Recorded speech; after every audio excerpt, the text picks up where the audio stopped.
All right, guys, what's going on today? Today I got my 5T on here. We've been running the crap out of her, giving her the business. So I just finished pulling the center diff out. We did put some earplugs in that, stiffen that bad boy up, checking all the bearings, make sure everything's rolling good, checking all the drive line, making sure everything's nice and smooth, re-greasing everything if it needs it. We're getting ready to clean everything, just clean her all up, make all that Taylor RC bling again, all that Vidavon. Which, speaking of which, we got more Vidavon on the way and a whole nother project starting. And man, this thing's been like this since the day I got this thing, guys. It bent this top plate on that very first bad wreck. Well, it's missing a screw now on this side, but the bulkheads actually broke these top screws in the bulkhead. I got a new one downstairs, but this thing keeps holding in, so I'm not changing it until something happens or don't.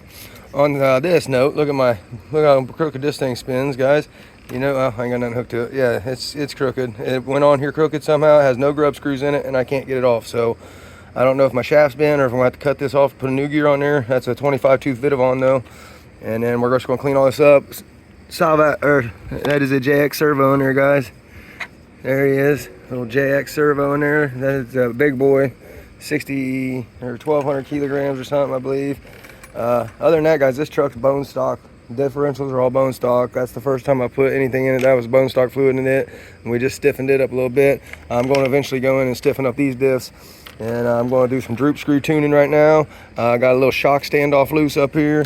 See a little shock standoff loose. We're just running through it, double checking everything, guys. Arma 8S battery trays in here working flawless, guys. These are, everything kept popping out. That's amazing. My ESC tray is out of a Traxxas Max Nitro truck chassis. I cut me a plate out of it, put me some little standoff, screwed it down, mounted on there. Max 5 G2. Bad boy, everything's loose right now though. We're running through everything, like I said, and getting it all cleaned up. We're getting ready to clean her and check her over, and we'll be back to let you know how she's ripping.